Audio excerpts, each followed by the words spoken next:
session जी with the same cohort which you had session with yesterday as well.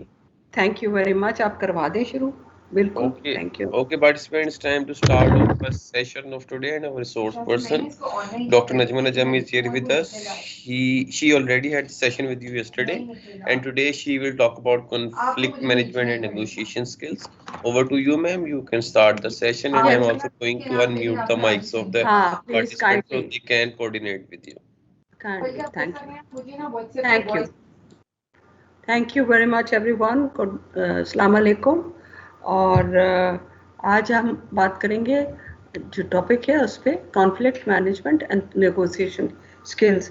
और conflict ज़िंदगी का हिस्सा है, it's part of a social being, you know. And social dilemmas में से एक मेजर डिलेमा होता है conflict, and then how to work it out. और ये हमारी ज़िंदगी का हिस्सा है, और ऐसा है जिसको आप अवॉइड नहीं कर सकते। किसी न किसी फॉर्म में, कहीं ना कहीं आपके छोटे बड़े कॉन्फ्लिक्ट होते रहते हैं, and then basically we work through them. Conflict है क्या? Conflict is appearance of difference. Difference कौन सी? Difference can be of opinions, of interest, of personalities, of what. तो जो डिफरेंस कहीं से भी निकलती है ना, वो है कॉन्फ्लिक्ट की सूरत में सामने आ जाती है। अच्छा, इसके लिए पॉन्डी ने ये कहा है, कॉन्फ्लिक्ट की तीन कंडीशन या चार फिर हो सकती हैं। तीन कंडीशंस में से पहली कंडीशन, ये एंटीसेडेंट कंडीशन होनी ज़रूरी है। वो that is scarcity of resources. ये नहीं कि जैसे आपके लोग ज़्यादा हैं और पोस्टें कम हैं, या रिसोर्सेज फाइनेंशियल कम है, नीड ज़्यादा है, तो स्कैर्सिटी ऑफ रिसोर्सेज जहाँ आएगी वहाँ पर कॉन्फ्लिक्ट आ ही जाता है। और इसी तरह से पॉलिसी डिफरेंसेस, ये बड़े लोगों में जहाँ पॉलिसी डिफरेंस है, how to run an organisation, how to work, और हाउ टू टीच, और हाउ टू मैनेज, वो जहाँ पॉलिसी डिफरेंसेस आती हैं वहाँ पर कॉन्फ्लिक्ट की सिचुएशन क्रिएट हो जाती है। सो एंटीसीडेंट कंडीशन का मतलब, ये कंडीशंस होंगी तो कॉन्फ्लिक्ट नेसेसरली फॉलो करेगा। अच्छा, दूसरी चीज़ जो है वो states of individuals involve. For example, कोई घर से स्ट्रेस लेके आया दफ्तर, तो अगर कोई किससे बात भी करता है तो वो एकदम से गुस्से हो जाता है और बहुत स्ट्रेस ले लेता है। तो स्ट्रेस ऐड हो जाता है जब, तो tension leads to a conflict. Hostilities, लोगों के अंदर कंपटीशन हो या कोई भी हो, हॉस्टिलिटीज क्रिएट हो जाती है। इन हॉस्टिलिटीज का, चाहे घर में हो, चाहे ख़ानदानों में हो, चाहे दफ्तरों में हो, ये हॉस्पिटलिटीज़ जो है ये जाती नहीं है, आप दबा लेते हैं। और एन वक्त पे, जिस वक्त स्ट्रेस भी हो रहा था और टेंशन भी है, चाहे प्रमोशन का इम्तिहान है, चाहे पोस्ट एडवर्टाइज हुई है, बस कॉन्फ्लिक्ट उस वक्त इरप्ट करता है, ये लावा की तरह ना, फिर फट पड़ता है। तो एंग्जाइटी भी है, क्योंकि क्या बनेगा हमारा, क्या होगा हमारे लिए आगे, क्या पोजीशन है, क्या मेरे फ्यूचर का क्या सवाल है, वगैरह वगैरह। बच्चे भी, बड़े भी, सब इसी तरह। तो स्ट्रेस की सिचुएशन जब भी effective state, emotional state of the individual that is involve, अगर वो होता है तो स्ट्रेस होना होना। फिर कॉग्निटिव स्टेट्स, कॉग्निटिव का मतलब पहला था कंडीशंस, दूसरा है इमोशनल स्टेट्स, और तीसरा है कॉग्निटिव स्टेट। कॉग्निटिव स्टेट के mean how I see the situation.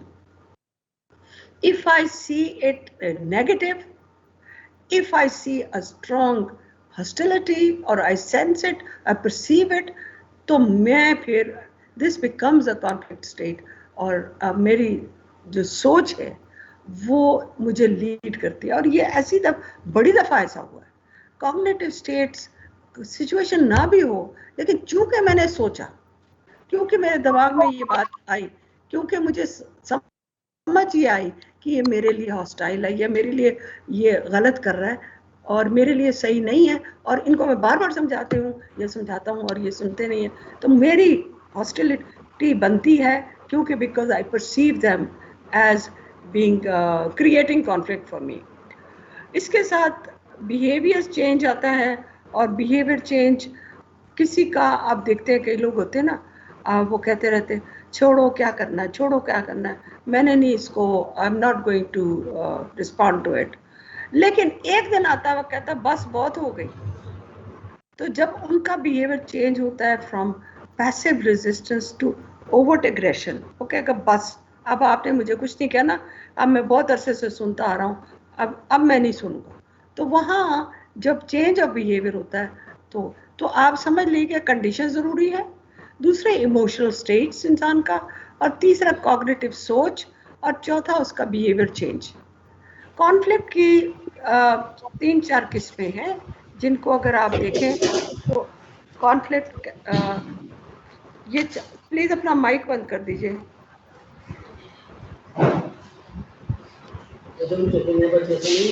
Kindly अपना माइक बंद कर दीजिए उनका। जी मैडम, मैंने इनके माइक बंद कर दिए, जब आप कहेंगी तो ऑन कर दें। नहीं अभी हाँ शोर आ रहा था। कॉन्फ्लिक्ट जो है, कॉन्फ्लिक्ट जो था वो उसकी 4 किस्में हैं, 4 डिफरेंट टाइप्स ऑफ कॉन्फ्लिक्ट हैं। एक इंटरपर्सनल, दूसरा इंट्रा ग्रुप, तीसरा इंटर ग्रुप, और चौथा inter organisational. Interpersonal means very clearly कि दो लोगों में, 2 इंडिविजुअल्स में, इसको अगर मैं आगे दिखाऊं, इंटरपर्सनल बिटवीन 2 और मोर पर्सन्स। आपका अपने कॉलेज में या घर में किसी दूसरे के साथ इख्तलाफ है, कॉन्फ्लिक्ट है। इंटरपर्सनल 2 लोगों में, 2 और मोर persons. So it is very, at the lowest level, it is between persons. Intra group वो कि एक ही ग्रुप है लेकिन at different levels. For example, एक डिपार्टमेंट है, उसका हेड है, उसका डिपार्टमेंट फैकल्टी के साथ झगड़ा, या डिपार्टमेंट फैकल्टी डिसएग्री करती है, कॉन्फ्लिक्ट में है कॉन्स्टेंटली। और हमारी अक्सर यूनिवर्सिटीज और कॉलेजेस में होता है कि हेड ऑफ द डिपार्टमेंट्स के साथ कॉन्फ्लिक्ट पैदा हो ही जाता है। सो इंट्रा ग्रुप वो same group but different levels of people in that. इसी तरह ऑर्गेनाइजेशंस में, इसी तरह यूनिवर्सिटीज में, इसी तरह कॉलेजेस में, किसी जगह भी हो इंट्रा ग्रुप होता है। और इंटर ग्रुप का मतलब वेरी क्लियरली टू अंडरस्टैंड कि 2 डिपार्टमेंट्स हैं एक कॉलेज में, लेकिन एक डेडलॉक में है, कॉन्फ्लिक्ट है। फॉर एग्जांपल डेडलॉक किस पे हो सकता है? टाइम पे, कि इस टाइम पे इस जगह उर्दू डिपार्टमेंट की क्लास है, पर्शियन वाले कहते हैं नहीं ये हमारी क्लास है, या कमरों पे या बिल्डिंगों पे। तो 2 departments get into a deadlock because of the conflict. And of course इसमें अगेन आप एनालाइज करोगे तो रिसोर्सेज की, और किसी न किसी तरह से बेसिक कुछ और डिफरेंस है जिसके वजह से डेडलॉक हो गया। फिर inter organisational, and this is so common between universities, between colleges and universities. वो रिजल्ट ठीक नहीं आ रहा, हमारे स्टूडेंट्स को उन्होंने बहुत देर से रिजल्ट दिया, वगैरह वगैरह वगैरह, या ये कोर्स हमको पढ़ाने को कह दिया, इस यूनिवर्सिटी की एफिलिएशन हमने लेनी थी वो नहीं, तो कुछ भी हो सकता है। इंटर ऑर्गेनाइजेशन में इट मीन्स हमारी ऑर्गेनाइजेशन का दूसरी यूनिवर्सिटी या कॉलेज या ऑर्गेनाइजेशन के साथ एक झगड़ा और कॉन्फ्लिक्ट बेसिकली पैदा होता है perceived, again I am saying perceived incompatibility of actions or goals. अगर हेड ऑफ द डिपार्टमेंट कह रहा है कि हमने ये काम करना है, लेकिन आप उसको समझ नहीं पा रहे हैं या आप उसको सही नहीं समझते हैं, तो उसको आपकी incompatibility of goals जो है वो will lead to a conflict. So conflict can occur when one party decides that the way things are not okay. जिस तरह टीचिंग हो रही है ये ठीक नहीं है, या जिस तरह से हम स्टूडेंट्स को मटेरियल दे रहे हैं वो भी ठीक नहीं है, या ये कोर्स को पढ़ाने का तरीका और होना चाहिए। एंड दैट या डिपार्टमेंट का आपका प्रिंसिपल कहते हैं कि चेंज करने की ज़रूरत है, लेकिन आप समझते हैं या आपके कॉलीग समझते हैं और हेड ऑफ द डिपार्टमेंट समझते हैं कि चेंज करने की ज़रूरत नहीं है। जो चल रहा है चलने दें. So there are some who say that things, the way things are is not okay, we need to change. And there are others who say no, चलने दें इसको. वहाँ कॉन्फ्लिक्ट शुरू हो जाता है बिकॉज इनकम्पैटिबिलिटी ऑफ गोल्स और actions नजर आ रहा होता है कि क्यों जी, क्यों बदलना है, इतने अरसे से हमारे रिजल्ट ठीक आ रहे हैं, क्यों हमने चेंज करना है. कॉन्फ्लिक्ट की अब जब हम देखते हैं ना, इसको सीरियसली एनालाइज करें तो बेसिकली कॉन्फ्लिक्ट के दो एस्पेक्ट्स हैं. कॉन्फ्लिक्ट अच्छा भी हो सकता है. आप पूछेंगे क्यों, ये अच्छा कैसे हो सकता है? Because it can be a stimulant for change.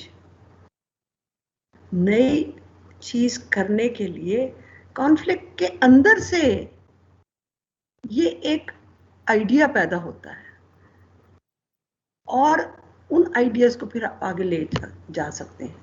तो it is a stimulant for change because हलचल पैदा हो जाती है ना, वो फ्लक्स में आ जाते हैं. तो जब हलचल और फ्लक्स होता है तो एक्शन होता है. सो इसका दूसरा इंपॉर्टेंट फंक्शनल एस्पेक्ट है क्रिएटिविटी एंड इनोवेशन. यानी कि जब कॉन्फ्लिक्ट होता है तो आप सोचते हैं how to do it, how to resolve it, how to go move ahead. तो क्रिएटिविटी होती है, इनोवेट करते हैं आप. और ये इसका एग्जांपल मैं आगे भी दूंगी. जैसे कोई नया आइडिया आ गया है और प्रिंसिपल साहब ने कहा है कि जी हाँ ये हमने स्टूडेंट एक्टिविटी इस दफा नहीं करानी है. अब उसमें कुछ डिसएग्री करेंगे, कुछ कहेंगे नहीं इसको इस तरह करें तो ज़्यादा बेहतर होगा, कुछ कहेंगे कि अच्छा चलें हम, अगर आप हमको आप समझते हैं कि ये होना है तो let's sit down and think about it, because otherwise आपके किए हुए आइडिया पे हमें समझ नहीं आ रहा. सो क्रिएटिविटी और इनोवेशन होता है. उसके साथ तीसरी चीज कॉन्फ्लिक्ट का, जो जैसे हमने कल भी देखा, पाकिस्तान डिफेंस डे था, एक कोहिजन. जब कॉन्फ्लिक्ट पैदा होता है तो यूनिटी पैदा होती है. और यूनिटी का मतलब ये मिल के काम करेंगे, मिल के इसको डिफीट करेंगे. तो कॉन्फ्लिक्ट की सिचुएशन में एक नेसेसरली ग्रुप कोहेजन बिल्ड होना शुरू हो जाता है, यकताई बन जाती है. You become one and you become stronger together. और फिर क्यों ये होता है? बिकॉज सब आप कहते हैं टेंशन नहीं होने देना, हमारा जो इतना अच्छा कॉलेज जा रहा है इसमें जब ये हम अब चाहें कॉलेज का नाम अच्छा ऊंचा जाए तो हम नहीं चाहेंगे कि ये टेंशन हो और हमारी कॉलेज के इस तरह से नेकनामी को अफेक्ट करे. और फिर कॉन्फ्लिक्ट की सबसे इम्पोर्टेंट बात ये कि आइडेंटिफाई करता है कि हमारी सिस्टम में वीकनेसेस क्या थी, हमारे टीचिंग में वीकनेसेस क्या थी, हमारे टाइम टेबल में वीकनेस क्या थी, हमारी एडमिनिस्ट्रेशन में वीकनेस क्या थी, हमारी स्टूडेंट हैंडलिंग में वीकनेस. वो सारी एक कभी भी कोई बात होती है ना, और मैं हमेशा ये कहती हूँ कि कभी कोई ऐसा होता है, मैं कहती हूँ ये अच्छा हुआ ये मसला इस तरह क्रिएट हो गया, इससे हम इसको इम्प्रूव करने के लिए हमें गुंजाइश मिलती है. And it gives you a stimulant for change, but at the same time identifies कि आपकी सिस्टम में वीकनेस क्या थी, उसको आप बेहतर कैसे करेंगे. ऑफ कोर्स कॉन्फ्लिक्ट चैलेंज है और बहुत बड़ा चैलेंज है. कॉन्स्टेंटली कॉन्फ्लिक्ट में रहें.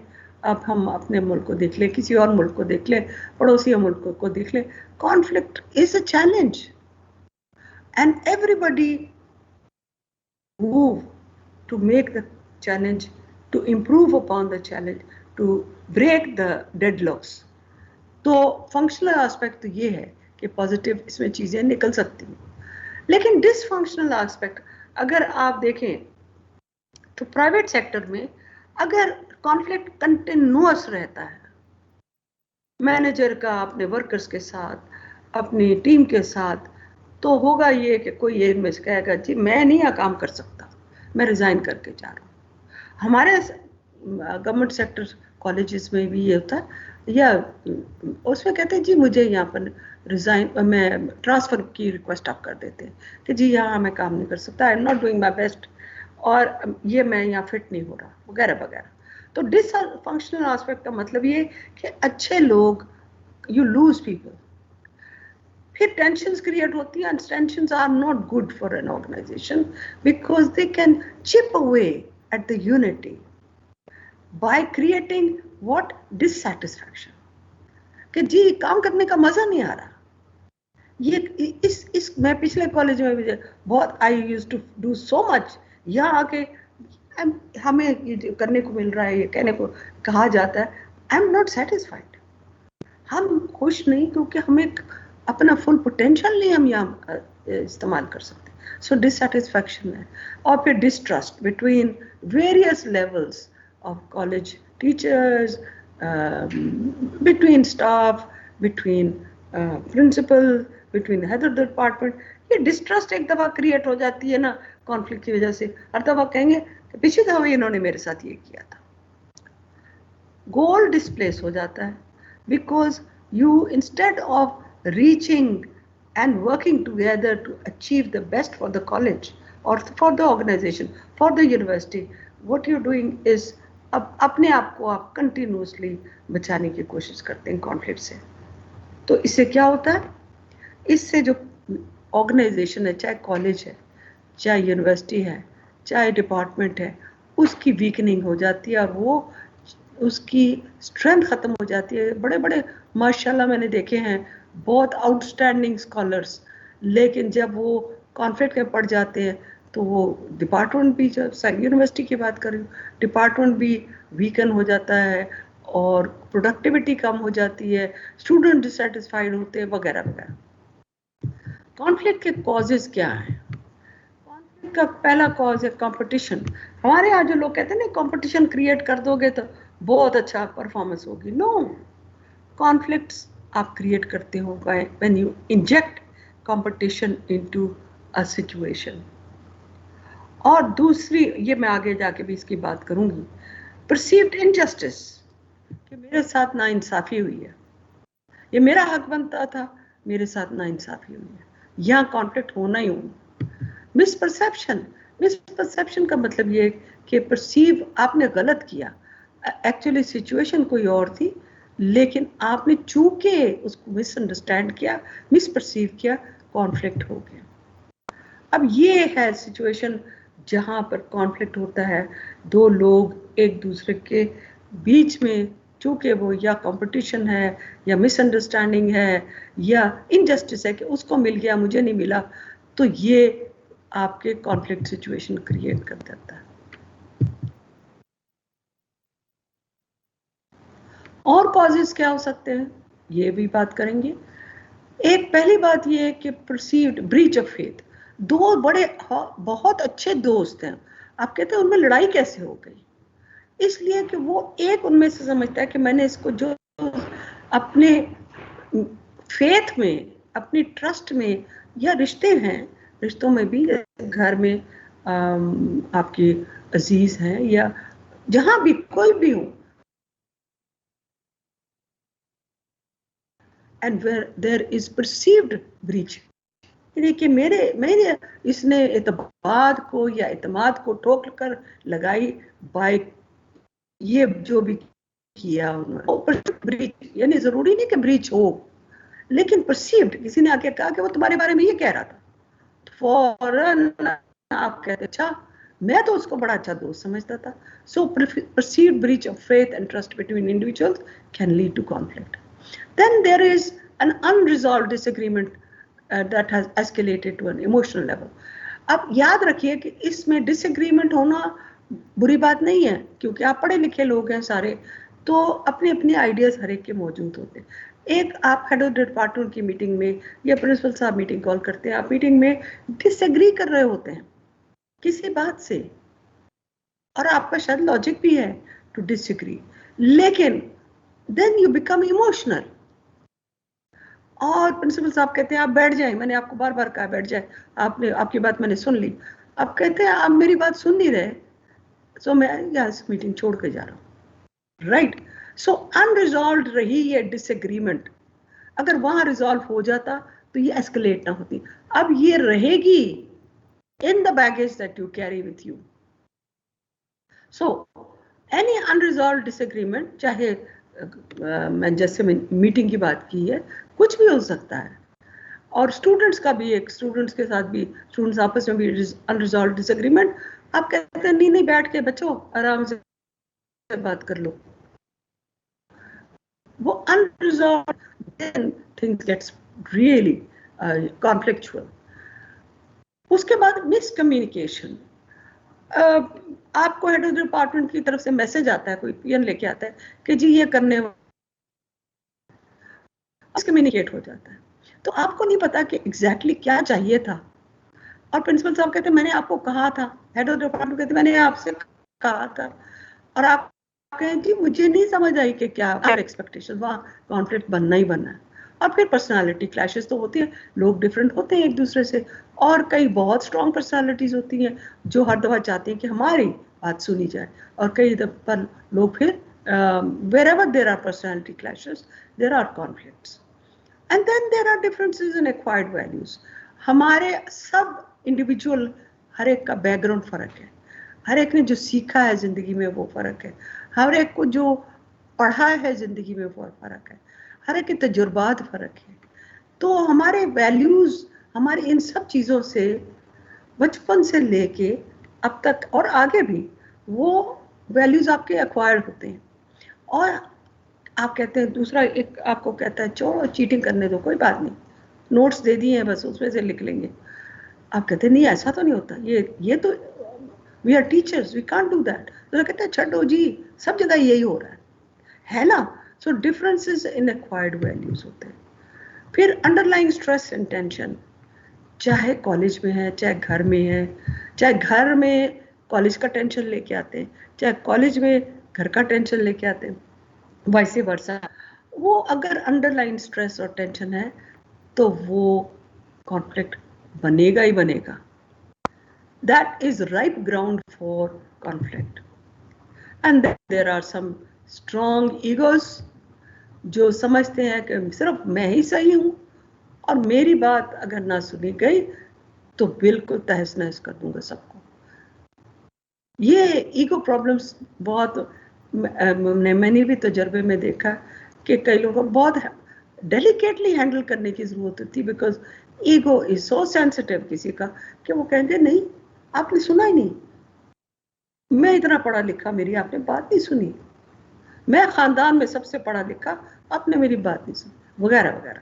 तो ये ऑल अबाउट क्या है, जैसे मैंने कहा कि अनफेयर, मुझे had all the qualifications, we had all the potential, हमें क्यों नहीं मिला। और ये कॉन्फ्लिक्ट जब परसीव्ड इनजस्टिस से शुरू होता है, that's unfair, we deserved better because of what we have been doing, हमने कौन सा काम किया, क्यों नहीं हमें रिवॉर्ड मिला, ये क्यों नहीं हमारे सर्टिफिकेट मिले हमें कमेंडेशन के। तो बट जस्टिस है क्या, justice is equity, distribution of rewards in proportion to individuals contribution। हम जितना काम करते हैं उतना रिवॉर्ड मिलना चाहिए, ये हमारी परसेप्शन है ना कि जस्टिस ये है। my outcomes divided by my inputs is should be equal to your outcomes and your inputs, लेकिन ऐसा होता नहीं है। अब आए कंपटीशन की तरफ। कंपटीशन में मैं एक हमारी सोशल साइकोलॉजी में एक 1950s और 60s में एक्सपेरिमेंट्स किए सोशल साइकोलॉजिस्ट ने, ये हमारे स्टैंडर्ड टेक्स्ट में मौजूद होते हैं, मुजफ्फर शरीफ एंड शरीफ। इनके ये एक्सपेरिमेंट था कि वो अमेरिका में समर स्कूल में बच्चों को समर कैंप पे ले जाते हैं। इन समर कैंप्स में बच्चे खेलते हैं, गेम्स खेलते हैं, ग्रोथ होती है, ग्रुप कॉम्पिटिशन होते हैं, लर्निंग होती है, बहुत कुछ, नेचर स्टडी होती है, वगैरह वगैरह। तो ये पूरा एक ग्रुप लेट से 20-25 बच्चों का था, लड़कों का, 8 से 11, 12, 13 साल की उम्र तक। और ये बहुत अपनी कोई सब ग्रुप था, बड़ा खेल साथ करते थे। मुजफ्फर शरीफ ने और उसकी टीम ने एक कंपटीशन इंट्रोड्यूस कर दिया और 2 ग्रुप्स बना दिए इस एक ग्रुप के। अब ये आप सोचिए कि ये मुल्कों का भी हाल है, कम्युनिटीज का भी ऐसा ही है। जहां भी आप देखें ना, जहां कंपटीशन बनता है और क्रिएट किया जाता है, तो वहां पर क्या होता है।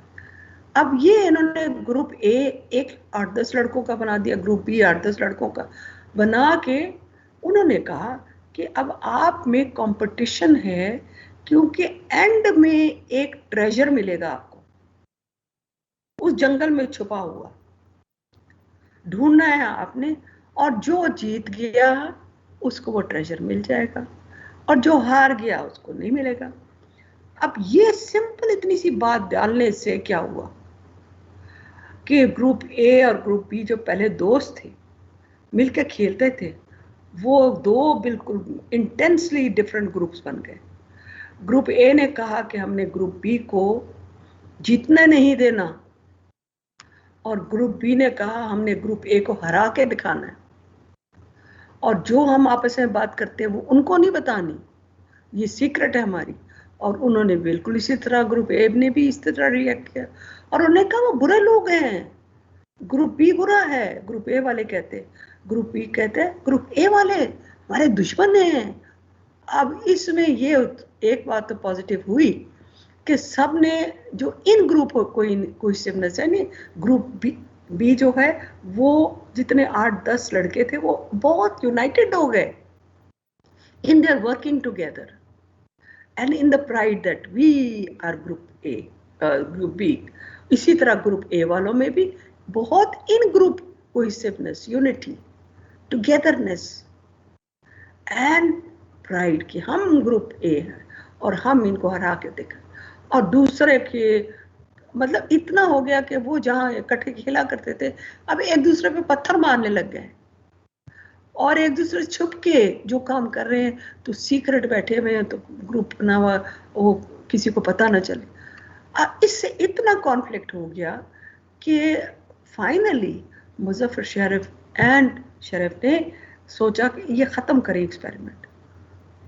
और जब मतलब आपने ये देखा कि कंपटीशन विन लूज कंपटीशन डालने से कॉन्फ्लिक्ट हो गया।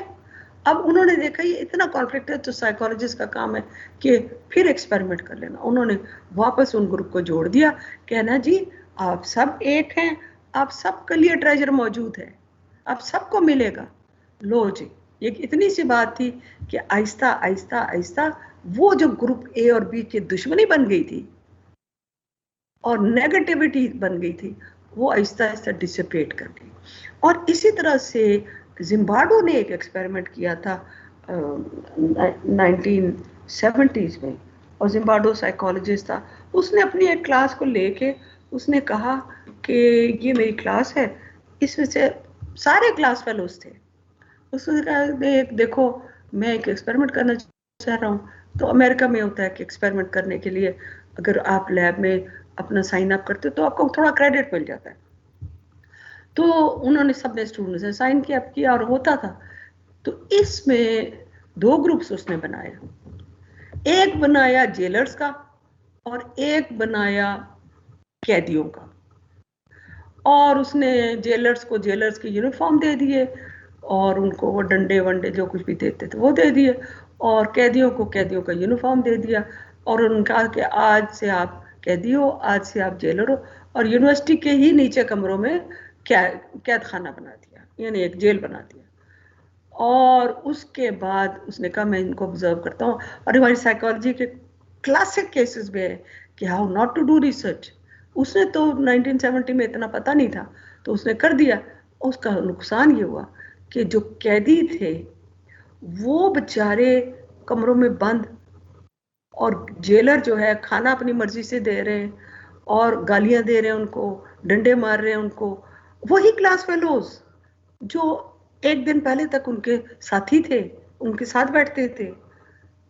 अब ये इतना इंटेंस हुआ, रातों को मारना पीटना और उनको अब्यूज करना, और यहाँ तक कि जो कैदी थे उनमें से कई लोग कैदियों का ब्रेकडाउन हो गया। 3 दिन के बाद जिम्बाब्वे से को मैंने खुद सुना बर्लिन में एक टॉक में, कहता 3 दिन के बाद मुझे वो एक्सपेरिमेंट टर्मिनेट करना पड़ा, और थेरेपी देनी पड़ी उन लोगों को तो ये जो कंपटीशन आप डाल देते हो और लेबल कर देते हो, उससे आपकी कॉन्फ्लिक्ट क्रिएट हो जाता है। एक्चुअली जब कॉन्फ्लिक्ट में, मिसपरसेप्शन में आप देख लें तो misperception, true incompatibility human beings है बिल्कुल बेसिकली अंदर से है ही कम, लेकिन मिसपरसेप्शन बहुत ज्यादा है। तो मैनी कॉन्फ्लिक्ट्स जो हैं they are small, very small core of incompatible goals. The bigger problem is the misperception of what others are trying to do. उनके मोटिवेशंस क्या है, उनके गोल्स क्या हैं, चाहे मुल्कों के दरमियान कर लीजिए, चाहे कम्युनिटीज के दरमियान कर लीजिए, चाहे प्रोविंसेस के दरमियान कर लीजिए, चाहे रीजन्स के दरमियान कर लीजिए, बेसिकली अंदर से इतनी इनकम्पैटिबिलिटी नहीं है, लेकिन मिसपरसेप्शंस ज्यादा है।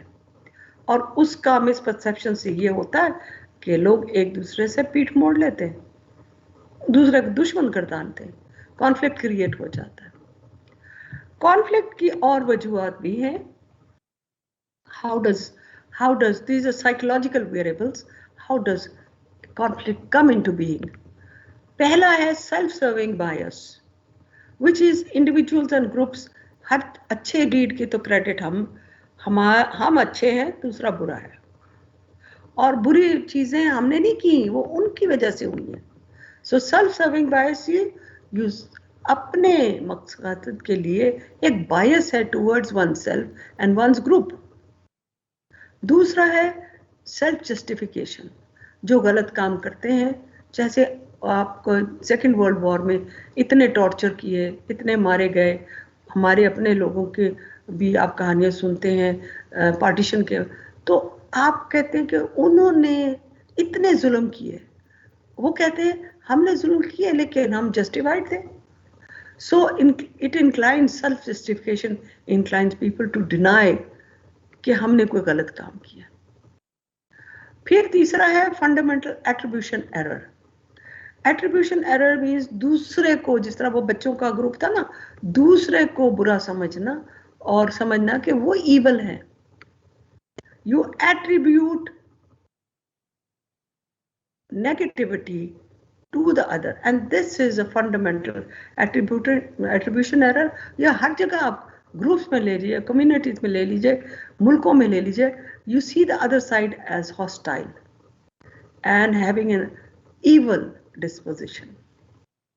और प्रीकंसेप्शन होता है जब आप अपने इंफॉर्मेशन को अपने प्री कंसीव्ड आइडियाज के मुताबिक, अपने स्टेरियोटाइप्स के मुताबिक, जो मैंने सोचा हुआ है ये लोग ऐसे हैं, बाद में कभी आप जाते हैं ना बाहर, आप कहते हैं अच्छा हमने तो सोचा था ये ऐसे हैं, ऐसे तो नहीं निकले ये लोग। तो वो प्री कंसेप्शंस आपकी होती हैं, जिसको आप सेल्फ सर्विंग को example they, if I succeed it's because I work so hard, if I don't succeed it's because वो जो कमेटी थी, जो अथॉरिटीज थी, दे वर अनफेयर टू मी। तो आप अपने गुड बिहेवियर्स को अपनी पर्सनालिटी को एट्रीब्यूट करते हो, but bad behaviours to your situation. Fundamental attribution error, people justify their social, political views and their stance and attribute problems like poverty to bad people. Individuals are bad, therefore they're, उनको अल्लाह ने गुर्बत दी। No no no, हम justify करते हैं क्योंकि हमारा आजकल political parties को देख लीजिए ना, every political party justifies their social and political stance and attributes problems to others because इनकी वजह से ये सब कुछ हुआ। कोई भी आप ले लें, राइट? इतना अच्छा एग्जाम्पल हमारी फंडामेंटल एट्रीब्यूशन एरर का आजकल की जो पॉलिटिकल स्टेट है। इसी तरह ग्रुप थिंक में बड़ा इंटरेस्टिंग ये कार्टून है, क्योंकि आपका जब आप मीटिंग हो रही होती है तो हेड ऑफ द डिपार्टमेंट या प्रिंसिपल खड़ा होकर पूछ रहे थे, मैंने ये आइडिया पेश किया, तो आइडिया जब पेश कर रहे होते हैं तो वो आप सारे लोग सोच रहे होते हैं कि ये तो नहीं होने वाला।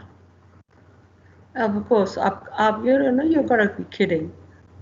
तीसरा कहता नहीं, तौबा करो, ये तो कभी नहीं होगा, हेवन फॉरबिड, खुदा ना खास्ता। और आखिरी बंदा जो बैठा सोच रहा है कि no no no, I will not do it, we will not do it, 1000 times no. अच्छा, अब होता ये है कि इसमें वोकली वो खड़े होकर पूछ लेता है, हाँ जी आप क्या सोचते हैं, ऑल दोज इन फेवर। अब ये नहीं उसने कहा कि आपकी ओपिनियन क्या है, उसने कहा ऑल दोज इन फेवर से यस आई। अब हम सब यही कहते हैं। फिर जब उसने हेड ने पूछ लिया, टॉप ने मैन ने पूछ लिया, हाँ जी, फिर आप क्या, हम सब हाँ कहने वाले लोग हाँ बोले, all those in favour of this idea से यस। सब कहते हैं yes yes yes yes yes yes, हालांकि दिमाग में कुछ और सोच रहे होते हैं। इसी तरह का एक एग्जाम्पल एक और बड़ा सोशल साइकोलॉजी में है, और ऐश का एक्सपेरिमेंट कहते हैं उसको। और वो था कि जैसे मैंने भी आपको कहा, स्टूडेंट्स को ग्रेड्स के लिए या क्रेडिट के लिए वो एक्सपेरिमेंट्स में शामिल हो सकते हैं एज पार्टिसिपेंट्स, एज सब्जेक्ट्स। तो पार्टिसिपेंट के तौर पे वो साइन अप किया, तो एक कमरे के बाहर अब 6 लड़के खड़े हैं साथ, और उनको कहा कि जी अच्छा हमारा एक्सपेरिमेंट शुरू होने वाला, आप अंदर आ जाएं। तो ABCDEF ये बैठ गए सारे, और फिर पहले बंदे को जो एक्सपेरिमेंटर है उसने 2 लाइन्स दिखाई, और उसने कहा ये बताएं ये इक्वल है कि डिफरेंट, स्टेज मतलब स्क्रीन पे। तो पहले वाला कहता है बड़ी कॉन्फिडेंटली, क्योंकि उसको नज़र आ रहा था कि ये दोनों बराबर है, वो कहता है दोनों बराबर है। उसने B से पूछा, उसने कहा मतलब बड़ा गौर से देख के, नहीं मेरे ख्याल में एक लाइन बड़ी है। तीसरे ने भी यही कहा, चौथे ने भी यही कहा, पांचवें ने भी यही कहा, छठे ने भी यही कहा। तो वापस आके इससे फिर पहले वाले से पूछा एक्सपेरिमेंटर ने, अब आप क्या कहते हैं? उसने कहा मेरे ख्याल में ये ठीक कह रहे हैं, एक लाइन बड़ी है। Now what is this? This is when the group thinks like you also join that thinking, and this is what happens when a conflict arises. अगर आप डिफर भी कर रहे हो तो you join the group. तीसरा, इसके बाद मैंने कॉग्निटिव, आपकी स्टेरियोटाइप्स की बात की थी, तो कॉग्निटिव हिस्सा जो आपकी परसेप्शन का है ना, परसेप्शन तो विजुअल भी है, लेकिन जो कॉग्निटिव या सोच का हिस्सा है ना, उसको हम कहते हैं स्टेरियोटाइप। आप पॉजिटिव और नेगेटिव बिलीव्स रखते हैं अपने बारे में और दूसरों के बारे में, and then you act accordingly according to your stereotypes. जिस तरह मैंने फिक्स किया, जिस डब्बे में उनको डाला हुआ, उसी डब्बे के मुताबिक मैं वहीं से निकाल के जो अपनी व्यूज हैं उन्हीं के मुताबिक मैं एक्ट करूंगा। मिसपरसेप्शंस भी हो सकती हैं। मिसपरसेप्शंस किस तरह से हो सकती हैं कि आप एक मिरर एज परसेप्शन है। परसेप्शन का मतलब अपने आप को उस तरह से देखना, जिस तरह मैं अपने आप को कि जी मैं समझता हूँ कि मेरे पास अच्छी चीज़ें हैं, so I view oneself. और ये हम दोनों 2 ग्रुप्स बैठे हैं ना, अक्रॉस द टेबल या अक्रॉस द बाउंड्री या across the country, across the region. तो रेसिप्रोकल व्यूज, यानी जो मेरे व्यूज है एग्जैक्टली वो मेरे बारे में यही सोचते हैं।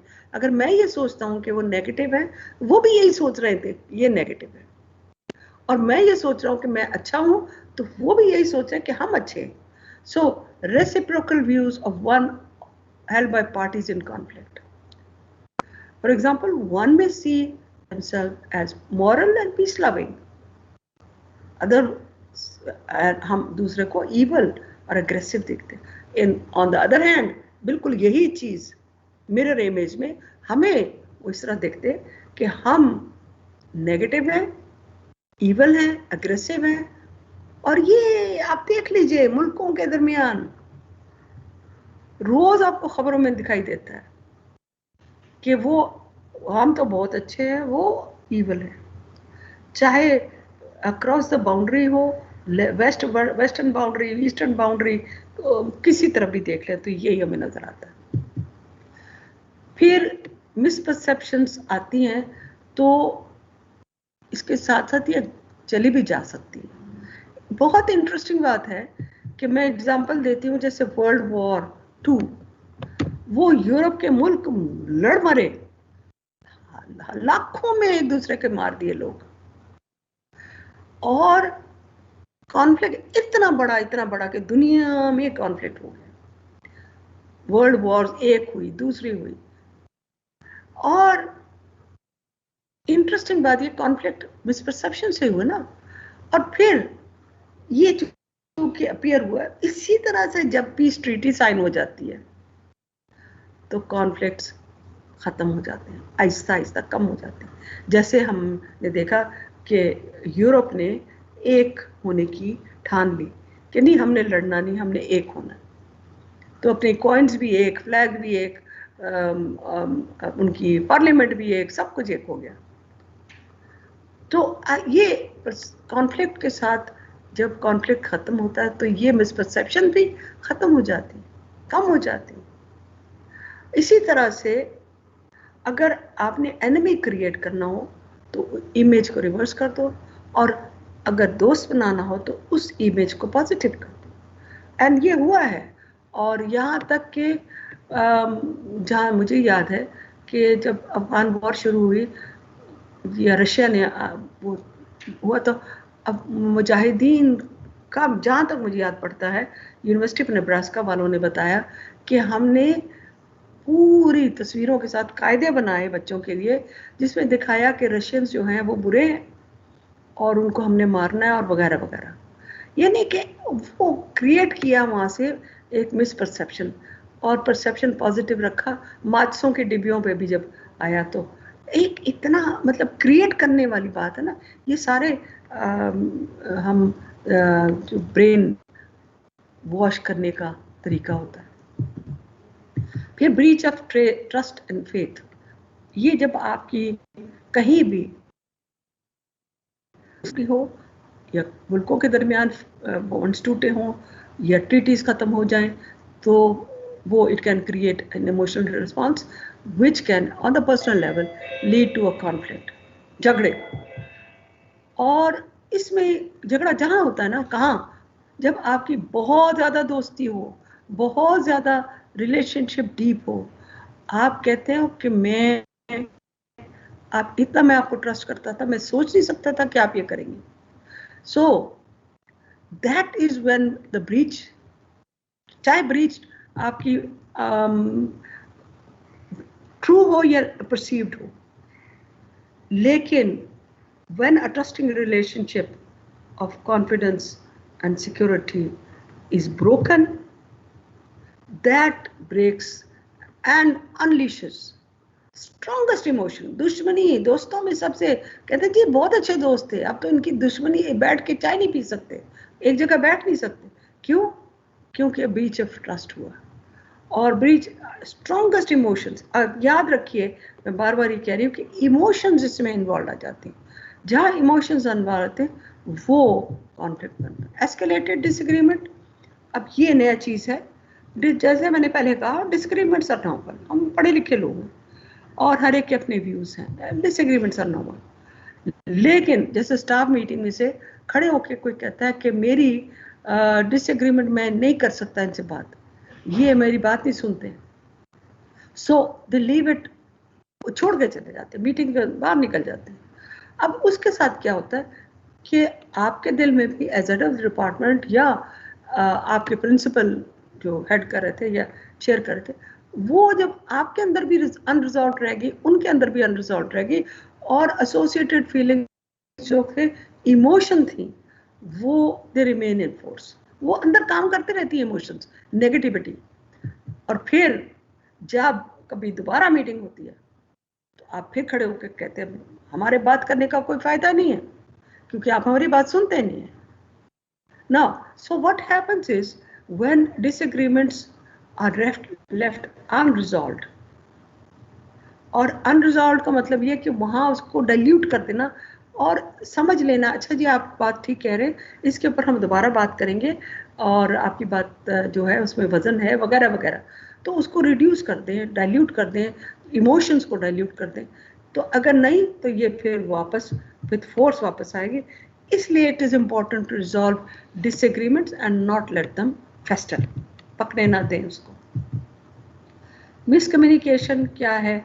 हम इंसान है ना, जुबान इस्तेमाल करते हैं कम्युनिकेशन के लिए, लिखा हुआ, पढ़ा हुआ और बोलने वाला ज़्यादातर। कम्युनिकेशन एक्चुअली अक्सर दफ़ा गलत फहमी का भी शिकार कर देता है इंसान को, और depending on what you are going through at that point in time, you may misunderstand what has been said to you. अगर आप स्ट्रेस में हैं और आपको कहा जाए ये ड्यूटीज आप करेंगे या आपको दे दी गई है, तो आप कहेंगे आपने मुझसे पूछा भी नहीं, देखिए मेरे पास आगे इतना काम है, आप हमेशा ही मेरे साथ करते हैं, मुझे आप सही तरह से बताते भी नहीं हैं, एंड आई एम नॉट। मैं इसका एक एग्जाम्पल, छोटा सा एग्जाम्पल, बच्चों वाला एग्जाम्पल देने लगी हूँ कि बचपन की बात है, आप जैसे देखा होगा बच्चों को अक्सर वो तस्वीर बनाते हैं, हट की बनाते हैं, साथ आगे दरिया बह रहा है, फूल लगे हुए, दरवाज़ा है और हट के आगे फूल लगे हुए, पानी बह रहा है, फिर कलर कर देते। तो मुझे याद है 5th क्लास में होंगी, मेरी बड़ी बहन मेरे साथ थी, 1 साल का फर्क था, तो वो मेरे बिस्तर पे बैठ के ना, मैं बाहर से आई तो मेरे बिस्तर पे बैठ के वो ये बना रही थी तस्वीर। तो मैंने उससे पूछा हट या गिरजा, यानी मेरा मतलब था कि ये तुम हट बना रही हो कि गिरजा बना रही हो। वो कहती है ये तेरा बिस्तर नहीं है, ये अल्लाह मियाँ का बिस्तर है, मैं क्यों हट जाऊँ और गिर जाऊँ यहाँ से ना। बाद में मैंने उसको कहा भाई मैं ये पूछ रही थी तो ये क्या बना रही हो, तो वो 2 वर्ड्स हट या गिर जा, उससे दैट वे। तो मिसकम्युनिकेशन का मतलब ये है कि किसी तरह का मिसकम्युनिकेशन जो है it can lead conflict, it is better to clear that situation. Personality clashes, हाँ बिल्कुल जरूरी है, इंसान डिफरेंट पर्सन है ना, वी आर बुके पीपल। फूलों की जिस तरह गुलदस्ता बनता है डिफरेंट खुशबुओं के, डिफरेंट रंगों के फूलों का, इसी तरह इंडिविजुअल से एक कॉलेज और एक इदारा उसके साथ आते हैं, टीम बनती है, लेकिन इसी में डिफरेंसेस ऑफ पर्सनालिटी में भी क्लैशेस आ सकते हैं। एंड आप में से कई ऐसे होंगे जो आपको पता है कि स्टाफ मीटिंग में आप देखते हैं कि कई लोग ऐसे हैं, आप हेड ऑफ डिपार्टमेंट कहते हैं या आप कहते हैं कि इस काम को इस तरह करेंगे and will do this activity, कोई डिपार्टमेंट का इवेंट है या कुछ भी, तो मैं इनमें से कोई एक आपका इंडिविजुअल है जो कहेगा बार बार कि आपने खर्चे देख लिए हैं आपके कितने होने, आपने देख लिया कि आपके पास लोग आपके पास कम है, आप काम इतना बड़ा करने जा रहे, तो one may become frustrated by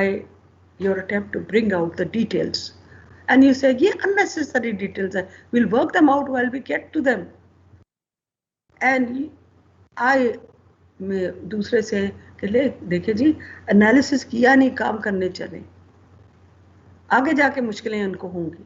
सो ये है personality clashes, so potential conflict यहाँ पे हो सकता है। अब मैं आप लोगों से 1 मिनट की एक्सरसाइज है ये, आपसे ये पूछूंगी कि आप लिस्ट 1 मेजर कॉन्फ्लिक्ट जो आपने फेस किया and how did you resolve it, कैसे आपने इसको रिजॉल्व किया। ना हो आपने कहना है कि ये बराबर है, तो वो उस ओपिनियन की वजह से लोगों ने ओपिनियन चेंज किया। ऐसा देखिए उसमें नेगेटिविटी डाल दी गई थी कि आपने गलत ना भी होंगे तो तब भी आपने कहना है कि ये बराबर है, तो वो ग्रुप का जो अपना था ओपिनियन, उससे इंडिविजुअल अपना ओपिनियन चेंज कर लेता है, तो इस वजह से हुआ, वो कोई सोशल सजेशन की वजह से नहीं हुआ। जी मैम अगर ये माइक बंद हो जाए, बाकी तो फिर शायद हम बेहतर इंफॉर्मेटिव बात करते हैं। बंद कर लीजिए, माइक बंद कर दीजिए सबके, काइंडली माइक बंद कर दीजिए मॉडरेटर। जी मैम मेरा वाला माइक रहने दीजिएगा। नहीं अभी बंद कर ले, क्योंकि मैं अभी आगे मूव करना चाहता हूँ। माइक बंद कर दिया क्योंकि आगे टाइम कम हो गया, लेकिन thank you very much, you really, वो कॉन्फेडरेट थे, वो कॉन्फेडरेट्स और दूसरा मैम एक और बात भी करना चाह रहा हूँ कि जो स्टीरियोटाइप आइडियाज हैं वो कन्फ्लिक्ट पैदा नहीं करते, हम तो पहले ही प्री डिफाइंड होते हैं उसके बारे में। कन्फ्लिक्ट में तो जाती तौर पे हम समझते हैं ना कि हम अनडिसेसिव है, फैसला नहीं कर पा रहे, क्या करना है, टेंस है, परेशान है। लेकिन स्टीरियोटाइप में तो हम इतने प्री डिटरमिन्ड होते हैं। सपोज मुझसे कोई पूछे कि यहूदी कैसे होते हैं, मैं कभी नहीं मिला, मैंने कभी उन्होंने मुझे नुकसान नहीं पहुंचाया, मैं कहूंगा ये बहुत बुरे होते हैं। मुझे पूछा जाए कि अच्छा जी, ये इंडियन कैसे है, तो मेरा कोई अच्छा पॉजिटिव एटीट्यूड नहीं होगा। हालांकि आप ठीक कह रहे हैं, आप ठीक कह रहे हैं। अब यही मेरा मतलब है, प्री जजमेंट हम कर लेते हैं। आगे जी, काइंडली अब माइक बंद कर दीजिए, because moderator please kindly mic बंद कर दीजिए। माशाल्लाह काफी लोगों ने बड़ी एक्टिवली हमें अपनी ओपिनियंस और एक्सपीरियंसेस शेयर किए। अब डिफरेंसेस इन रिक्वायर्ड वैल्यूज, जैसे मैंने पहले कहा, values of good and bad, और सोशलाइजेशन से हम सीखते हैं, सारी जिंदगी सीखते हैं। और प्लीज माइक बंद कर दीजिए इन सबके। Every person, moderator kindly mic बंद कर दीजिए। मॉडरेटर काइंडली माइक बंद कर दीजिए। Each person has unique life experience, तो आपके वैल्यूज काइंडली बंद कर दीजिए। काइंडली माइक बंद कर दीजिए। काइंडली माइक बंद कर दीजिए। Values of religion, politics, race वगैरह वगैरह। अब हमने बात करते हैं life and living and tensions की, और हमेशा हम जब देखते हैं तो टेंशन हम लेके आते हैं घर के, आपकी ज़िंदगी का हिस्सा है। टेंशन होना भी ज़रूरी है, बिकॉज वो मोटिवेट करता है for us to move into positive action. तो ऑफन हम जब इतना स्ट्रेस्ड होते हैं तो छोटी सी बात से भी you break down and you become angry, और उसके बाद वो कॉन्फ्लिक्ट राइज कर जाता है, चाहे कॉलेज में हो चाहे घर में हो। फिर ईगो है, everyone wants to be right. Ego is a strong driver हमेशा। अब मैं आपको एक एग्जांपल देना चाहती हूँ 3 मुल्कों का, जहाँ मैं ये देख रही थी कॉन्फ्लिक्ट कैसे रिजॉल्व करते हैं मुल्क, inter community, inter sectoral, inter provincial वगैरह वगैरह। तो 3 मुल्क, ये 1999 की बात है। मैं कॉन्फ्रेंस पे गई मलेशिया और बांग्लादेश, पहले गई मलेशिया, तो वहाँ देख के मैं हैरान हो गई। पहली दफ़ा मेरा पहला विजिट था। 3 मेन रिलीजन्स, हिंदू भी थे, मुस्लिम्स, और तीसरा चाइनीज़। और इनके अपने अपने, ज़ाहिर है कि मुसलमानों के अपने मसाजिद, और इसी तरह से हिंदुओं के अपने टेम्पल्स, इसी तरह चाइनीज़ के अपने temples, and many ethnic group. Malays हैं, हिंदू जो तमिल्स हैं साउथ इंडिया के, ज़्यादातर वो वहाँ पे माइग्रेट करके गए हुए थे। इसी तरह चाइनीज़ कुछ मेनलैंड से आए थे, कुछ पहले जनरेशन से वहाँ रह रहे थे। तो 3 main religions, 3 major ethnic groups, लेकिन उनके अंदर सब ग्रुप्स भी थे, क्योंकि हर जो प्रोविंस था उसका एक किंग होता था, जिस तरह हमारे राजे होते थे। तो वो उनके किंग्स जो हैं वो फिर बाद में उन्होंने फैसला किया कि एक किंग को बाय रोटेशन 2 साल या 3 साल वो सारे मलेशिया का किंग होगा वगैरह। तो उनको देख के मैं इतने, हाँ, इसके साथ खाने की जगह ढाबे, जो आप अगर कभी मलेशिया गए तो देखेंगे मुसलमानों का खाने की जगह लिखा हुआ है कि ये मुसलमानों का खाने की जगह, साथ ही हिंदुओं का वेजिटेरियन और बाकी खाना, और साथ ही चाइनीज वालों का। तो वो अपने अपने बड़े मजे रहे, अपने अपने खानों के जो ढाबे थे, लोग अपने अपने उसमें जाते थे। तो मैंने ये देखा, मैं जो लगा कि इतनी पीसफुली, कि इतनी मेजर रिलीजन्स हैं और इतने मेजर इनकी रेसेस हैं और एथनिक ग्रुप्स हैं, सारे मिलके रह रहे हैं, कोई झगड़ा नहीं, कोई लड़ाई नहीं। अच्छा, उसके बाद में गई बांग्लादेश, और बांग्लादेश में मैं देख के हैरान रह गई कि जो ऑब्जर्व, चूंकि साइकोलॉजिस्ट हूँ तो ऑब्जर्वेशंस भी इंसान करता है, कि मैंने देखा कि सड़क पे भी जो ट्रैफिक है उसकी ये हालत है। रिक्शे वाला हटाने को तैयार नहीं, रिक्शा फंसा के, पहिए से पहिया, हैंडल से हैंडल फंसा के खड़े हैं कि तुम हटाओ पीछे। और इसी तरह उनकी तमाम बाकी, उसमें भी मैंने देखा there is an intensity of emotions, intensity of, तो ये सारी देखने के बाद फिर जब मैं वापस पाकिस्तान आई तो पाकिस्तान में मैंने देखा कि हम उस वक्त 98 की बात कर रही हूँ, 99 की, कि मैंने अपने आप को देखा कि हम इन दोनों के दरमियान हैं। हम ना मलेशिया की तरह पूरी हर एक को अपनी अपनी गुंजाइश, अपनी अपनी जगह के मुताबिक सबने लिव एंड लेट लिव वाला, और ना बांग्लादेश की तरह है कि जो हर चीज़ में झगड़ा, हर चीज़ में फंसा लेना, हर चीज़ में कॉन्फ्लिक्ट क्रिएट हो जाता। तो ये बात करी मैं 98 99 की। अब हम भी डिफरेंट हो गए, लेकिन this was something that I observed that can be changed और कैन बी ऑल्टर्ड। आप टीवी लगा के देख लें, आपको क्या नजर आता है टीवी पे? कॉन्फ्लिक्ट ही कॉन्फ्लिक्ट है ना जी। तो कॉन्फ्लिक्ट को खत्म कैसे किया जा सकता है? 4 C's ऑफ पीस मेकिंग। पहला है कॉन्टैक्ट। आप में से जो लोगों ने शेयर किया ना हमारे साथ, उनमें कई चीजें आपने ये इस्तेमाल की हैं। Contact, cooperation, communication, conciliation. Contact, और ये जमाना था कैनेडी का, हमारी स्टैंडर्ड टेक्स्ट बुक्स में भी इसका एग्जाम्पल दिया जाता है कि ब्लैक एंड वाइट अमेरिका बिल्कुल डिवाइडेड था 60s 50s और 60s में। वाइट लोगों के इलाके में ब्लैक लोग घर नहीं ले सकते थे, उनके रेस्टोरेंट्स में जगह अलग थी, ब्लैक्स इस तरह बैठेंगे, वाइट इस तरह बैठेंगे। पानी के फाउंटेन्स वाइट्स के अलग थे, ब्लैक्स के अलग थे, और कई होटलों के आगे लिखा होता blacks and dogs not allowed, है ना जी। इतनी इंटेंस थी segregation of the black and the white. और उसके बाद कैनेडी आया तो उसने कहा कि नहीं, डीसेग्रीगेट करना है। हमने साइकोलॉजिस्ट को बुलाया, उन्होंने कहा डीसेग्रीगेशन का सबसे पहला काम ये है कि आप स्कूलों को, स्कूल भी सेग्रीगेटेड थे, ब्लैक्स के स्कूल अलग, वाइट्स के स्कूल अलग। बसिंग होती थी कि बस में बच्चे स्कूलों को जाते थे, अभी भी जाते हैं। तो उन्होंने कहा कि जो ब्लैक्स के बच्चे हैं उनको बसेस के जरिए वाइट स्कूल्स में भेजा जाए, और इसी तरह वाइट्स के बच्चों को ब्लैक्स के स्कूल में भेजा जाए।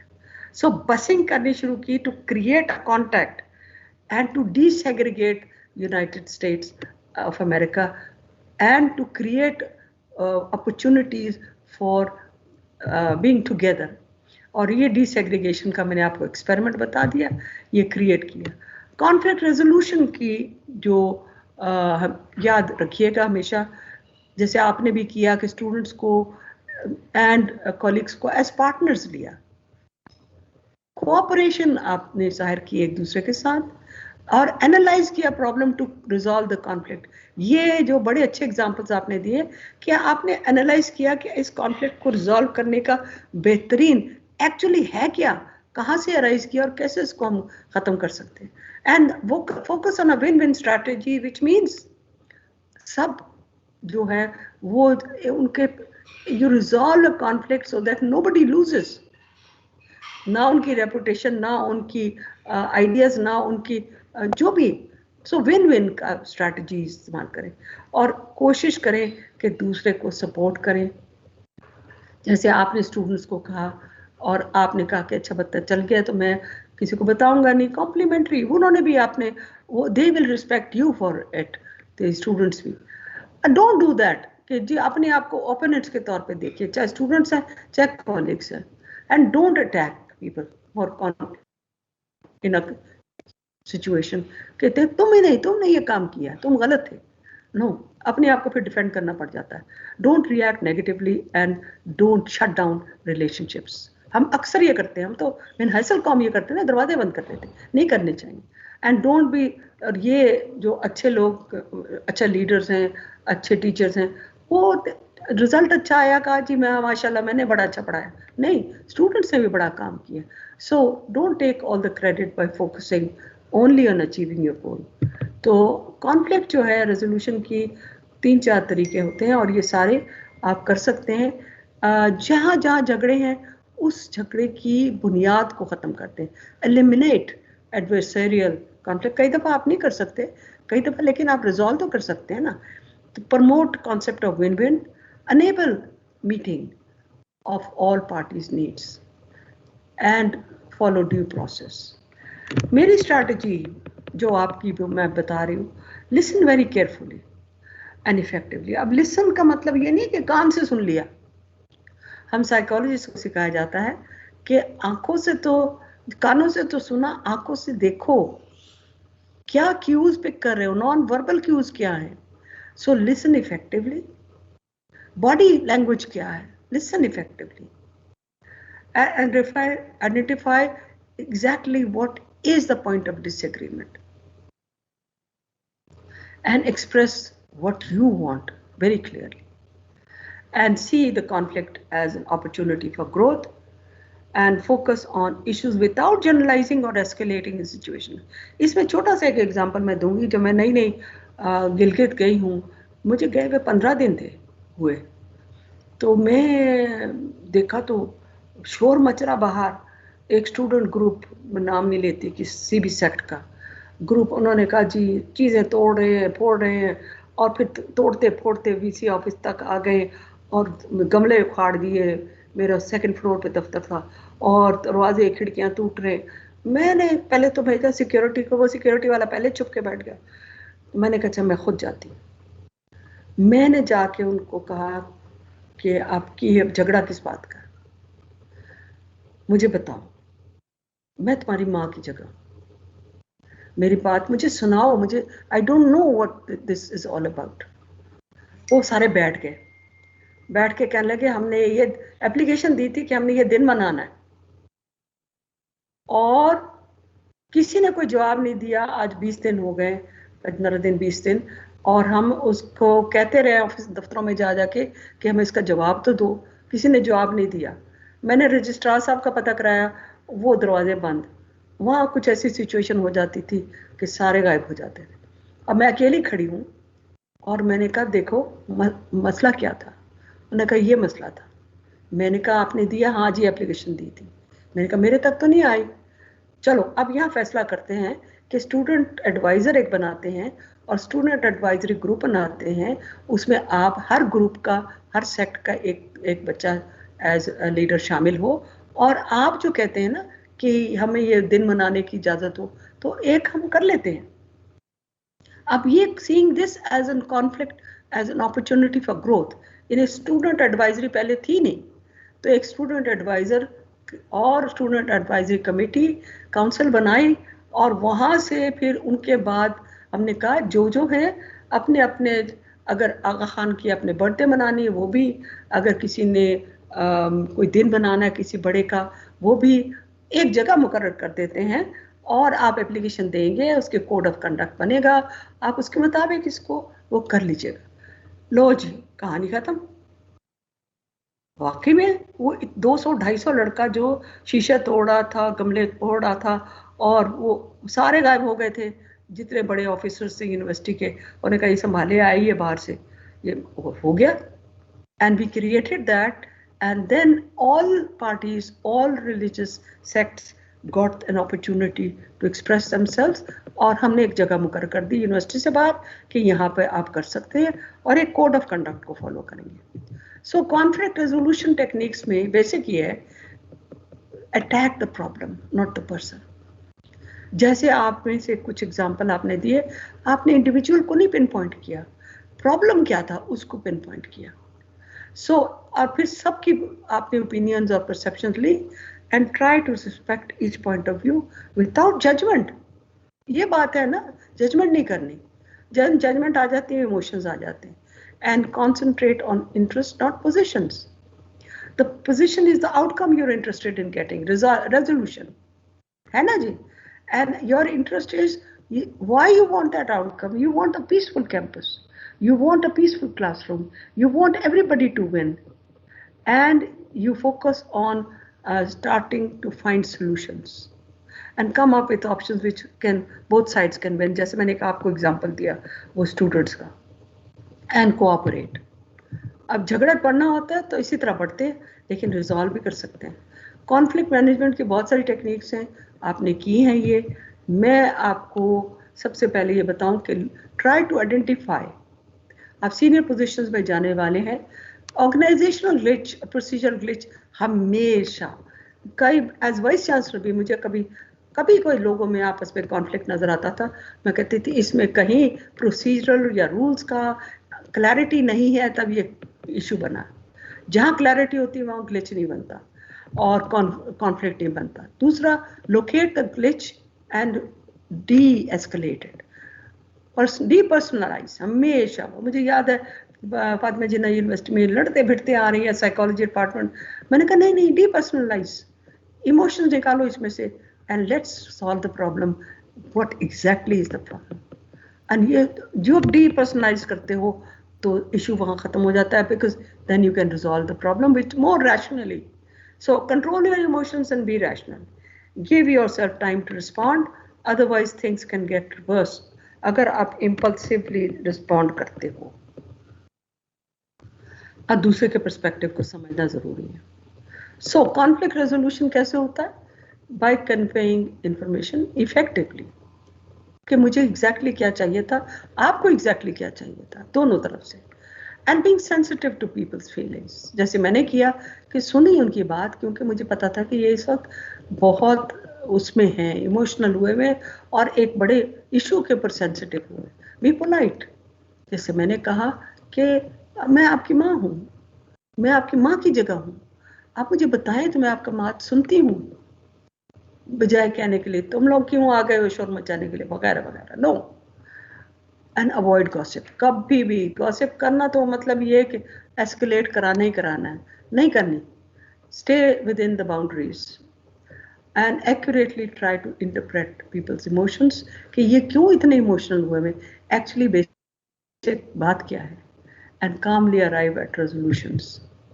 सो रेजोल्यूशन के लिए क्रिएटिविटी चाहिए, परसेप्शन दूसरे को अंडरस्टैंड करने के लिए, किया जैसे आप लोगों ने भी अक्सर किया, तो स्ट्रेस रिकग्निशन, रिकग्नाइज के स्ट्रेस, अगर आपने स्ट्रेस ले लिया तो फिर ये बात ब्रेक डाउन करते हैं। अगर दूसरे लिया हुआ तो उसको डाइल्यूट करते। प्रोसेस मैनेजमेंट स्किल्स, जहाँ जो प्रोसेस प्रोसीजर्स हैं उनको किस तरह मैनेज किया जाता है, एंड कम्युनिकेशन तो बहुत ही ज़रूरी। काउंसलिंग स्किल्स भी बहुत ज़रूरी है कि आप छोटे हैं, बड़ों को बड़े हैं तो छोटों को काउंसिल करें, स्टूडेंट्स को काउंसिल करें, ताकि उनके अपने झगड़े खत्म हो जाए, और एनालाइज करें। अब मैं आखिर में आपको ये एग्जांपल देना चाहती हूँ कि अगर आप इसको देखें तो एक्स एक्सिस पे है कोऑपरेशन और वाई एक्सिस पे है असर्टिवनेस। अगर आप अनकोऑपरेटिव हैं लेकिन अनअसर्टिव भी हैं, कुछ नहीं करना चाहते, अवॉइड करते हैं सिचुएशंस को, राइट।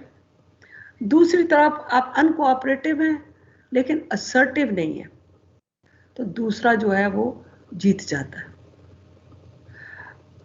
तीसरी तरफ आप अनअसर्टिव हैं लेकिन कोऑपरेटिव हैं।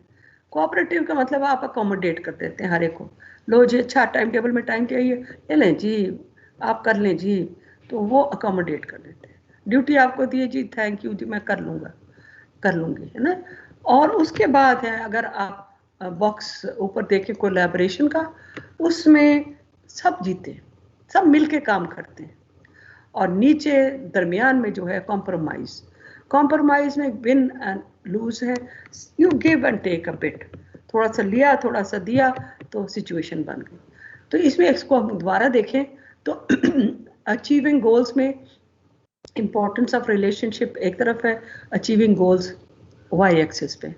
अगर आप हाई ऑन अचीविंग गोल्स हैं और लो ऑन रिलेशनशिप, तो आप compete करेंगे और अपने इंटरेस्ट को सेटिस्फाई करेंगे regardless of the other party. और अगर आप लो on relationship and low on importance of achieving goals, क्या फ़र्क पड़ता है, अवॉइड करते हैं आप दोनों पार्टीज, नहीं छोड़ें, कॉन्फ्लिक्ट को ख़त्म कर देते हैं, नहीं करते कुछ भी।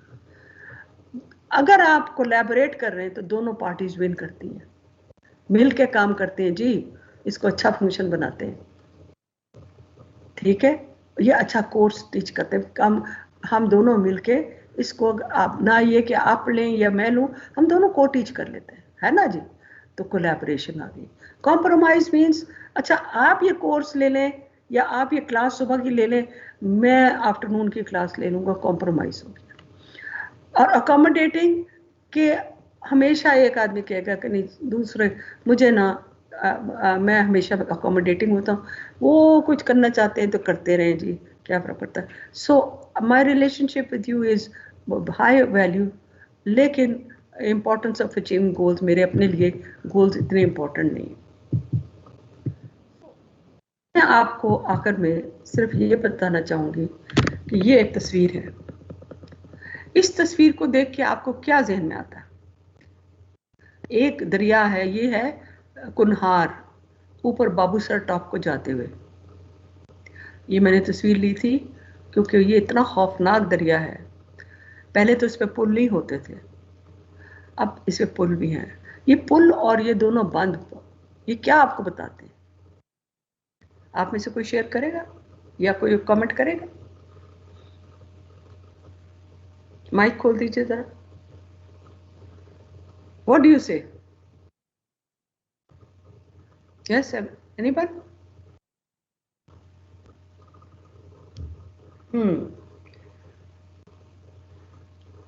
एक्चुअली कोई नहीं बोल रहा। बेसिकली आपको, अगर आप इसको ट्रांसलेट करें कॉन्फ्लिक्ट में, तो कॉन्फ्लिक्ट के दो हिस्से हैं जी। कोई बात करना चाह रहे हैं? एक एंड पे एक ग्रुप है जी, कनेक्टिविटी। हाँ, वालेकुम सलाम, थैंक यू। नदीम फयाज बात कर रहा हूँ जी Nadeem sahab, thank you. This is connectivity and this is जी, एंड दो एंड्स हैं। Two different schools of thought, and there is always a chance of negotiation. ऐसा ही है, ऐसा, very good. And who creates that bridge is you. You create that bridge. You create that resolution so that they can go across. जो एक दूसरे को बिल्कुल cross मिल नहीं सकते थे, दो बिल्कुल दरिया के किनारे, और दरिया भी नीचे खौफनाक है, तो उसको मिल नहीं सकते थे, उसमें क्रॉस नहीं कर सकते थे। तो ये ब्रिज जो है, ये आपकी कम्युनिकेशन के लिए और उसकी सपोर्ट के लिए आप ये क्रिएट करते हो। You create that bridge so that opposite partners and opposite banks can talk to each other, can communicate with each other, can walk to each other, है ना जी। तो ये ब्रिज की तस्वीर जो है वो इसलिए इफेक्टिव है। दूसरी तस्वीर ये है कॉन्फ्लिक्ट रेजोल्यूशन की, कि आपने प्यासे कब्बे और सियाने कब्बे की सुनी हुई है। अब ये तीन कब्बे हैं और पानी पी रहे हैं और बारी बारी पी रहे हैं, हर एक की बारी आएगी, वो इंतजार में है कि वो पैप पी ले तो फिर उसके बाद मेरी बारी आएगी, राइट? नहीं तो लड़ सकते थे पानी के ऊपर, फिर पानी किसी को भी ना मिलता, right? And so this is what peace making is, and this is what the conciliation is. So negotiation में हमेशा याद रखिए, अगर आप वो अंडरटेकिंग जो बेनिफिट दोनों साइड्स को करे, वो बेस्ट होते हैं। आप जब निगोशिएट करने लगे, तैयार होके जाएं, चाहे अपनी प्रमोशन की बात करना चाहते हैं, चाहे ट्रांसफर की बात करना चाहते हैं, चाहे कोर्स की बात करना चाहते हैं, चाहे टाइम टेबल की बात करना चाहते हैं, be prepared and you reach an agreement and everyone wins. And this is the last picture, and you as you can see, इनमें से कोई बताएगा क्यों मैंने ये लगाई है तस्वीर कॉन्फ्लिक्ट रेजोल्यूशन की? है तो ये मदारी है ना, इसकी लाइवलीहुड है, जिसके लिए ये रोज सड़कों पे फिरता है, और इसके लिए इसने सधाए हुए हैं दो बंदर और एक कुत्ता, और उसके पास कोई और ट्रांसपोर्ट नहीं है। उसने इनको भी ट्रेन किया हुआ साथ बैठने के लिए, अपने बेटे को भी साथ बैठाया हुआ। Now what you see here in this picture is beautifully exemplified. कोई सिचुएशन हो, आपकी कोई ऑर्गेनाइजेशन हो, कॉलेज हो, डिपार्टमेंट हो, घर हो, वहाँ इतने मुख्तलिफ किस्म के व्यूज वाले, इतने मुख्तलिफ किस्म के सोच वाले, इतने मुख्तलिफ किस्म की स्पीशीज कह लीजिए। मैडम आवाज साउंड साफ नहीं है, shows hope differently. जी मैडम ये आवाज साफ अकोमोडेशन शो करती है। कुछ समझ नहीं आया, काइंडली रिपीट कीजिए। हाँ, अकोमोडेशन भी शो करती है और कंसिलिएशन भी शो करती है। अस्सलाम और वालेकुम मैम, जी अस्सलाम वालेकुम रज़ाक अहमद बात कर रहा हूँ गवर्नमेंट कॉलेज साहिवाल से। जी रज़ाक साहब। This show this is a good combination how to live friendly हाँ with different sects या different thoughts of people's different बिल्कुल sects सही, के वेरी thoughts के गुड, हैं जी। बिल्कुल सही। तो वो एक ब्यूटीफुल एग्जांपल जो है वो उनके सामने है कि वो एक ही जगह पे एक ही एनवायरनमेंट के अंदर जो है ना उन्होंने अपने आप को एडजस्ट किया हुआ है। बिल्कुल To live सही, बिल्कुल and- बिल्कुल सही। और कमाल उसका है जो उसका लीडर है, उसने बिठाया हुआ सबको, है ना जी? जी बिल्कुल ऐसा, बिल्कुल ऐसा, बिल्कुल ऐसा। जी थैंक यू Reconciliation भी कह सकते हैं, जी बिल्कुल। accommodation and reconciliation। Accommodation absolutely absolutely. और ये भी ट्रेंड है, so if they the animals can be trained to live together, why can't we, है ना जी? मैं तो खैर न्यूरो साइंटिस्ट हूँ और बिहेवियरल न्यूरो साइंटिस्ट हूँ, और एनिमल्स को भी मैंने बड़ा क्लोजली स्टडी किया हुआ और देखा है कि conflict can be created and conflict can be resolved, and it is even in human beings. लड़ाई झगड़े की ज़रूरत नहीं है और कॉन्फ्लिक्ट की ज़रूरत नहीं है। कॉन्फ्लिक्ट थोड़ा सा ज़रूरी है क्योंकि आपको फिर आगे पुश करता है वो conflict to do things, but ज़्यादा कॉन्फ्लिक्ट बिकम्स पॉइजनस। एंड मुल्कों के दरमियान हो, चाहे सेक्ट्स के दरमियान हो, चाहे फैमिलीज के दरमियान हो, ऑर्गेनाइजेशंस के दरमियान हो, it becomes poison, it reduces your effectiveness. जी कोई और बात करेंगे?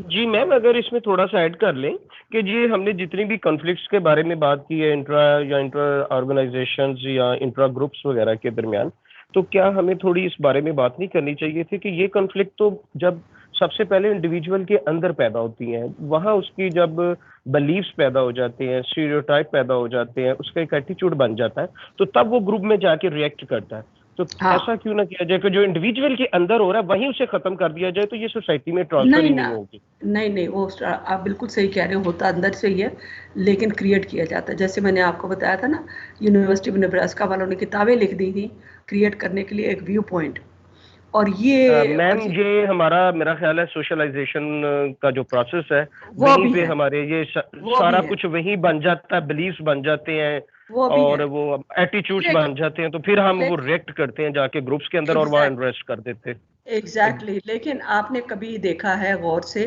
कि अगर आप हॉलीवुड की फिल्म, बॉलीवुड नहीं सॉरी हॉलीवुड की फिल्मों को गौर से देखें तो पुरानी जो फिल्में थी 60s और 70s की, उनमें जो विलन था ना वो होता था या चाइनीज या रशियन, और अब वो विलन जो है वो क्या है आप बता सकते हैं? कौन है वो विलन?